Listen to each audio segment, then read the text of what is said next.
Fala, gente! Tudo bem? Meus queridos, nessa aula de hoje, na nossa quarta aula da primeira unidade, a gente vai falar sobre a degradação da qualidade do ar, tá bom? Nós falamos na aula anterior sobre as mudanças climáticas, sobre a poluição dos recursos hídricos, né, e sobre a poluição do solo. Vamos falar agora sobre a degradação da qualidade do ar e essa crise energética a gente deixa para falar na terceira unidade, tá bom? Que é quando a gente vai falar um pouquinho mais sobre energia, vocês vão fazer um trabalho, enfim, vai ficar bem show de bola, tá bom? Então, os principais problemas relacionados à degradação da qualidade do ar, né? Primeira coisa, a gente tem que entender o seguinte: qual a fonte de energia da Terra? Né? Qual é a energia que a gente recebe da Terra? O Sol. Então, toda a fonte de energia que chega na Terra, que a gente utiliza, vem do Sol, tá bom? Então, aqui a gente tem algumas informações legais. Ó. 50% de toda a luz solar que alcança a Terra é absorvida pelos corpos de água, solo, vegetação, prédios e assim por diante. 50%, a metade, tá bom? É absorvida por essas coisas aí. Água, solo, vegetação. 20% é absorvido pelas gotículas de águas presentes no ar, pelas nuvens. Né? Então, as nuvens absorvem também 20% dessa energia. E aí, lá na frente, a gente vai ver que um dos grandes causadores do efeito estufa, apesar da gente sempre estar falando sobre os gases, principalmente o CO2, é a água, né? São as nuvens, é o vapor de água, tá? Mas não vamos atropelar. 30% dessa energia ela é refletida de volta para o espaço pelos corpos que a gente chama de corpos refletores, né? Ou seja, eles não absorvem, eles simplesmente refletem. A energia vem e volta, tá bom? Quando a gente fala de fração de luz solar refletida, a gente dá um nome a essa fração de luz que foi refletida. A gente chama de albedo, tá bom? Então, o albedo é a quantidade de luz que foi refletida. E aqui a gente tem um exemplo. A neve e o gelo, eles possuem um alto albedo, ou seja, uma alta capacidade de refletir essa luz, enquanto os solos, os corpos d'água, eles são pobres, eles têm baixo albedo. Qual a consequência disso, professor? Aumento da luz absorvida na região e diminuição do albedo da Terra. Por quê? Porque a gente tem menos neve e gelo na Terra do que água e solo. A gente tem muito mais solo e água, tá bom? E aí, olha que coisa interessante. O plantio das árvores em florestas cobertas de neve, elas têm a capacidade de reduzir o albedo da superfície e podem contribuir para o aquecimento global. Porque essa energia ela vem, bate na neve, vai sendo refletida, sendo que na hora que ela vai sendo refletida, ela é absorvida pela árvore. Então ela termina ficando absorvida aqui. Olha que coisa meio controversa, meio interessante, mas de fato isso acontece. Né? Mas e as emissões de energia pela Terra? A Terra emite, como a gente fala que ela reflete a luz, ela emite energia também. Né? Então aqui a gente tem algumas informações. Por exemplo, a quantidade de energia que o planeta absorve e a quantidade que ele libera deve ser igual se a temperatura permanece constante. Isso é uma coisa óbvia. Se eu tenho uma temperatura da Terra constante, é porque a quantidade de energia que essa Terra está absorvendo é igual à quantidade de energia que ela está dissipando para o espaço. Se ela absorve mais energia, significa que ela vai ter um aumento na temperatura. Se ela libera mais energia, significa que ela vai ter uma diminuição na temperatura. Tá bom? A superfície e a atmosfera da Terra ela emite luz infravermelha térmica em quantidades diferentes a diferentes altitudes. Ou seja, quando eu vou subindo na atmosfera, por causa das diferenças das temperaturas nas partes que compõem a atmosfera, como, por exemplo, troposfera, estratosfera, mesosfera e por aí vai, né? A gente tem essa emissão de luz infravermelha térmica em quantidades diferentes. Tá bom? Que é uma observação. Um aumento de 1 grau na temperatura da Terra pode aumentar a velocidade de liberação de energia em 3%. Ou seja, se eu aumento 1 grau na Terra, eu consigo aumentar a velocidade com que essa energia ela é liberada em 13%. Tá bom? Bom, não tem como a gente falar sobre poluição atmosférica, enfim, não falar sobre o efeito estufa, que até a gente já comentou anteriormente em uma das nossas aulas. Né? O que seria esse efeito estufa? Esse efeito estufa que a gente fala é quando parte dessa energia que seria devolvida ao espaço, ela fica presa, né, na atmosfera por causa de gases. que não permitem que essa energia ela vá para o espaço. Então aqui a gente tem um esqueminha. Ó. Eu tenho o Sol manda a energia para cá. Né? Aqui eu tenho os gases de efeito estufa, tá bom? Parte dessa energia ela é refletida pelas nuvens e pela atmosfera da Terra, como a gente já viu. E ou uma parte dessa energia que seria refletida, ela não consegue ser refletida justamente porque ela é absorvida pelos gases de efeito estufa. Né? Ou seja, eles retêm parte dessa energia e devolvem essa energia para a Terra. Então isso é um efeito estufa. Aqui tem a definição, ó, fenômeno de interceptação do infravermelho emitido pelos constituintes atmosféricos e a sua distribuição como calor para aumentar a temperatura atmosférica, tá bom? Então aqui é importante que a gente está falando do infravermelho, tá? Quando a gente fala de luz, a gente está falando aqui do infravermelho, que é aquele responsável pelo aumento da temperatura, tá bom? Porque existem as outras faixas, enfim, a ultravioleta, que a gente tem aquele problema, pode ter problema de câncer de pele, que isso a gente não vai discutir aqui mais a fundo, tá bom? Mas quais são os compostos que agravam o efeito estufa? Um deles é o mais clássico, é o dióxido de carbono, CO2, o famoso gás carbônico, né? Por que esse dióxido de carbono ele é perigoso? Porque ele não é decomposto química ou fotoquimicamente, ou seja, existem moléculas que quando elas recebem a luz do Sol, essa luz do Sol faz com que essas moléculas elas quebrem, elas se transformem em outra coisa. É o caso do ozônio. O ozônio, a gente fala da camada de ozônio e ele tem essa questão da proteção justamente por isso, porque ele tem a capacidade de absorver a energia e transformar essa molécula de ozônio, que é o O3, ela se transforma em O2. E o O2 é o quê? É o oxigênio que a gente respira. Entendeu? Mas o dióxido de carbono não. O dióxido de carbono é cabra de peia. Esse dióxido de carbono ele não consegue ser decomposto química ou fotoquimicamente. Esse é que é o grande problema. Ele está lá, recebendo luz e não acontece absolutamente nada. Tá? Existem dois sumidouros, ou seja, existem duas formas de sumir com esse dióxido de carbono. Um é um sumidouro temporário, que é a absorção por uma planta em crescimento, que a gente já conhece desde o ensino fundamental, do ensino médio, né? A árvore vem lá, absorve o dióxido de carbono e libera o oxigênio. Tá? Isso é um sumidouro temporário, porque o carbono ele continua lá na planta. Se eu tirar aquela árvore, cortar e queimar, aquele dióxido de carbono ele volta para a atmosfera. Por isso que a gente chama temporário. E existe um sumidouro permanente, que é a precipitação nos oceanos, ou seja, o oceano ele vai absorvendo esse dióxido de carbono e na hora que ele absorve, vai levando esse dióxido de carbono, né, geralmente na forma de carbonato de cálcio, que é insolúvel, lá para o fundo do oceano, e ele fica lá, não volta mais para a atmosfera. Agora, claro, isso aí a gente está falando centenas de anos para penetrar na camada mais profunda do oceano. Tá bom? Então, existem esses dois sumidouros, né? Temporário, sumidouro permanente. O tempo de vida efetivo do dióxido de carbono adicional na atmosfera, né, as emissões de CO2 dos combustíveis fósseis, por exemplo. E por que a gente fala que é adicional? Porque entenda o seguinte, o petróleo ele não faz parte do balanço do carbono. O que é o balanço do carbono? Eu tenho uma árvore, eu queimo essa árvore, libero o dióxido de carbono, o dióxido de carbono vai para a atmosfera, esse dióxido de carbono ele volta da atmosfera e é reabsorvido pela árvore. Então a árvore liberou o dióxido de carbono, se eu queimei, né? Usei como combustível, queimei, liberei o dióxido de carbono e o dióxido de carbono voltou e é absorvido pela própria planta, outra árvore, por exemplo, que eu plantei no lugar, né?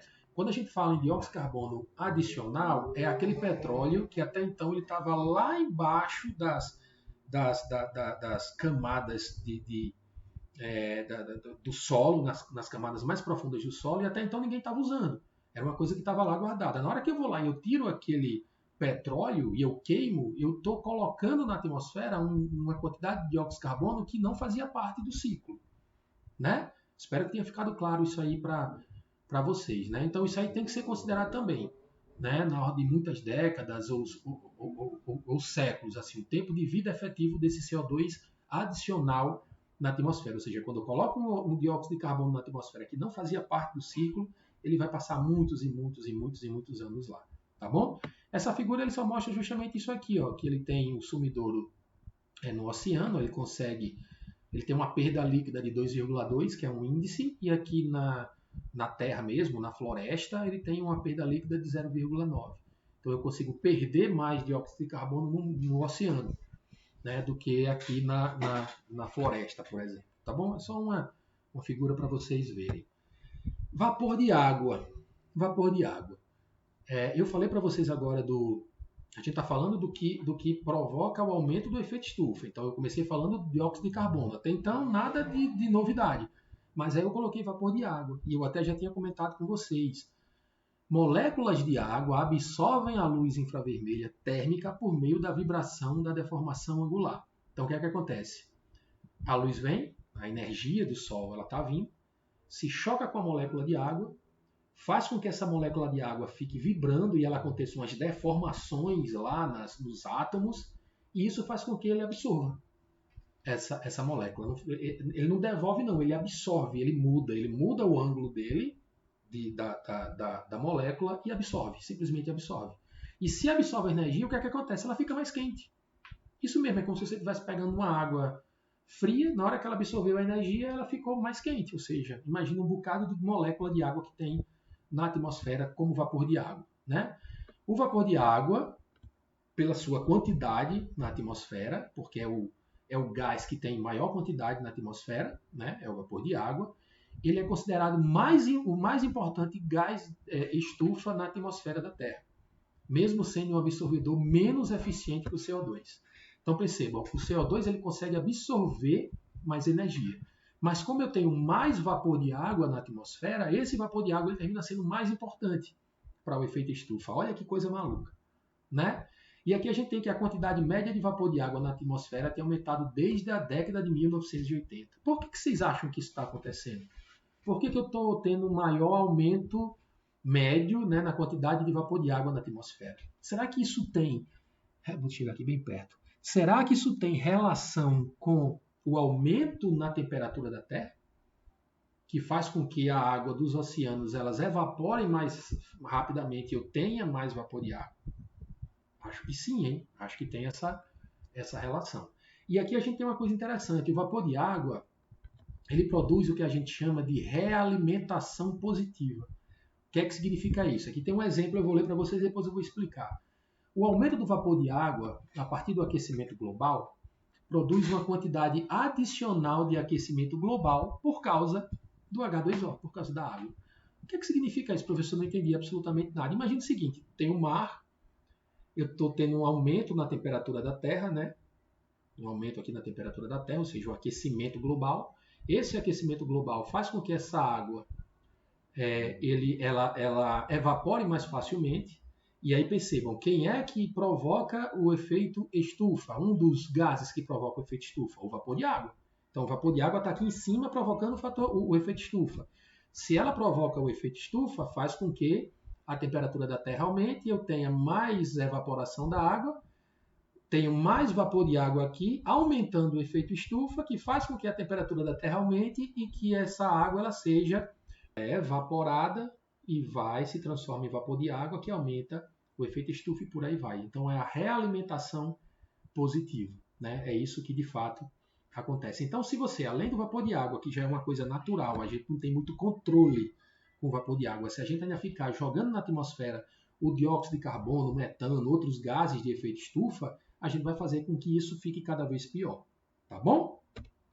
Bom, aqui a gente tem a janela atmosférica. Essa janela atmosférica nada mais é do que a janela, entre aspas, que faz com que parte daquele calor que iria ser absorvido pelo efeito estufa, né, pelos gases de efeito estufa, ele escape desse efeito estufa e ele vá para o espaço. Então é isso que a gente chama de janela atmosférica, geralmente no espectro.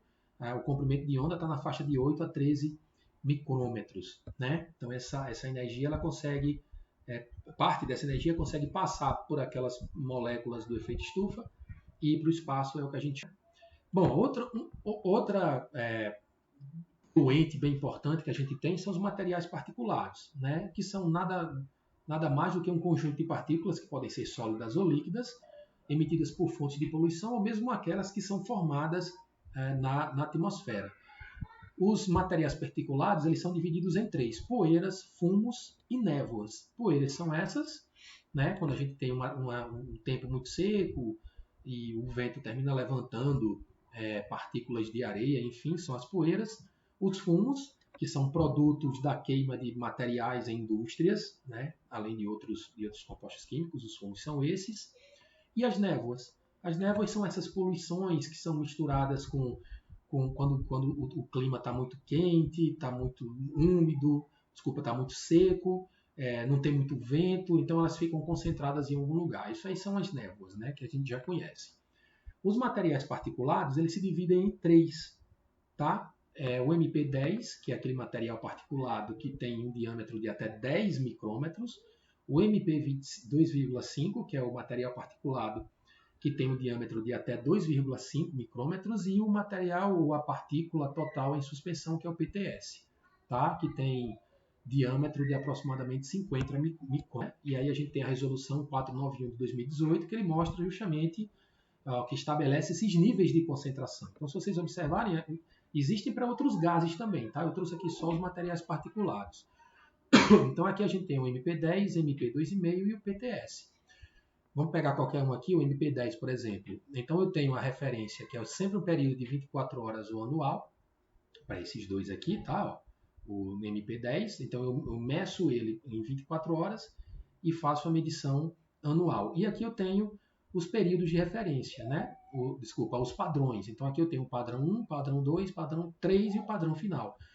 Ele sempre vai começar no padrão 1, ou seja, inicialmente, quando essa resolução ela saiu, eu quero, na hora que eu for fazer uma medição de um material particulado, que ele tenha no máximo 120 miligramas por metro cúbico. Então, ele está no padrão 1. Se eu conseguir medir lá e eu vi que ele está em 100, que bom, ele já está no padrão 2. Ah, mas eu consegui medir, ele está em 75. Maravilha, ele está no padrão 3, ele está quase no padrão final. Ó.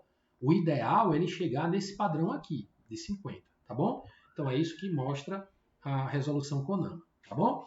Aqui a gente tem outros compostos que destroem a camada de ozônio, né? Eles são basicamente compostos químicos que são sintetizados aqui na Terra, ou seja, produzidos por a gente, pelas pessoas, né? E alguns deles eles têm uma capacidade muito longa de permanência lá na atmosfera e eles atacam basicamente o ozônio, né? Que é o O3, ó. Então esses são um dos compostos. Eu não sei se vocês lembram na aula anterior.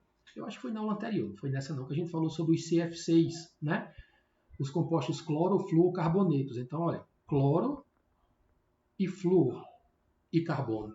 Então, é um composto que é altamente agressivo à camada de ozônio ou ao ozônio. Então, a gente prepara esses compostos na Terra, os gases eles sobem, né? Acontece uma reação do cloro, do bromo, do flúor, do carbono, e faz com que essas moléculas do ozônio elas sejam quebradas, e aí elas não conseguem mais absorver a luz do sol. Tá certo? Um outro tipo de poluição que a gente tem é o smog. Tá? E o smog, a primeira coisa que a gente precisa saber é o seguinte, que a atmosfera da Terra ela é um ambiente altamente oxidante. Vocês já devem ter visto isso, não sei se vocês estão no primeiro período, se vocês já chegaram a ver alguma coisa na química, mas no ensino médio vocês já viram. Né? Um ambiente oxidante é um ambiente que tem muito oxigênio. Então, se eu tenho muito oxigênio, eu digo que aquele ambiente é um ambiente muito oxidante. Né? Por exemplo, se eu tenho uma corrosão de algum material, aquela corrosão só aconteceu porque tem o oxigênio. Né? Então, como quase todos os gases que são liberados para o ar eles são completamente oxidados na atmosfera, os gases eles sobem, reagem com o oxigênio e parte desses produtos finais que não foram reagidos, eles descem para a superfície da Terra. E aí eles se transformam nesse smog aqui. Ó. Esse smog é a combinação, esse nome é a combinação do smoke, que é a fumaça, e o fog, que é o nevoeiro. Tá? É essa combinação aí.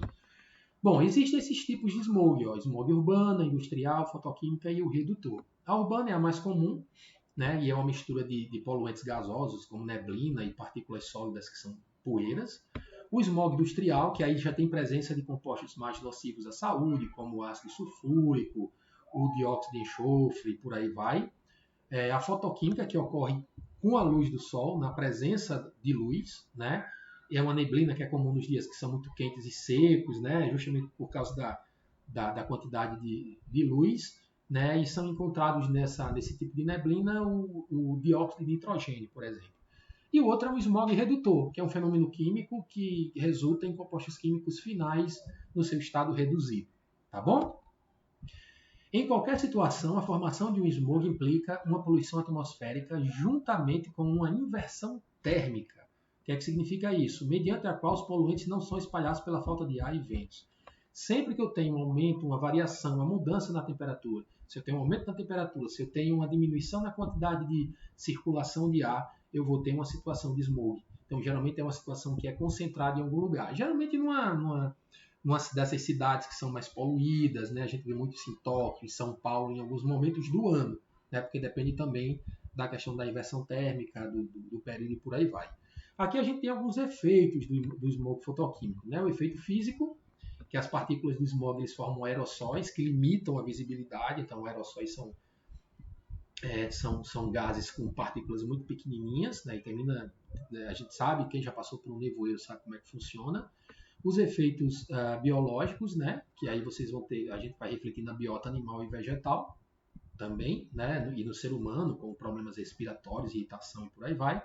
E os efeitos químicos, né? Que refletem o caráter oxidante dos mesmos. E ele geralmente aparecem na forma de corrosão e decomposição dos materiais com os quais entra em contato. Então, o smog ele causa uma maior oxidação em materiais. E quando eu falo em oxidação de materiais, por exemplo, a ferrugem. Tá? Então, eu tenho mais coisa enferrujada, porque eu tenho mais oxigênio lá no meio, e por aí vai. Então, existem esses efeitos que devem ser considerados. Tá bom, gente? Então, finalizamos a nossa última aula. Seria a nossa última aula da nossa unidade, né? Então a gente se encontra na nossa avaliação e nas nossas aulas síncronas e eu espero que vocês tenham gostado dessa primeira unidade. Abraço, tchau.